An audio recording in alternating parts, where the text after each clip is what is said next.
বেদবাণী প্রথম খণ্ডের 255 নম্বর চিঠি। ঠাকুর লিখেছেন, সংসার মায়াময়, কেবল অনন্ত তরঙ্গ, স্থিরত্ব রাখা ও থাকা সুকঠিন। একমাত্র ভগবান নিরপেক্ষ স্বরূপে প্রতি পদে পদে বিচরণ করিয়া থাকেন। সেই ভগবৎ পদ লাভ করিতে হইলে তাহারই স্মরণ নিয়া থাকিতে হয়। এই প্রকার নিরপেক্ষতার আহরণ সহিষ্ণুতার দ্বারা করিয়া লইয়া ভগবৎ প্রেমে মুগ্ধা হইয়া যায়। ভগবান মাতা পিতা ভাই ভগ্নী পতি পত্নী প্রভৃতি রূপে জগতে প্রকাশ হইয়া থাকেন। অতএব এই প্রকার সকল লোকের সহিতই প্রেমে প্রতিভ হইবার চেষ্টা করাই ধর্ম।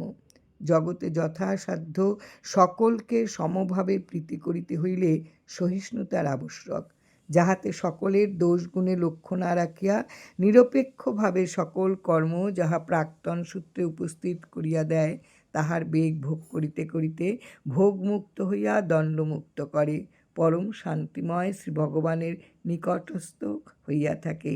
এই ধর্মই সত্যরূপা। জয় রাম, জয় রাম। গুরু কৃপাহি কেবলম।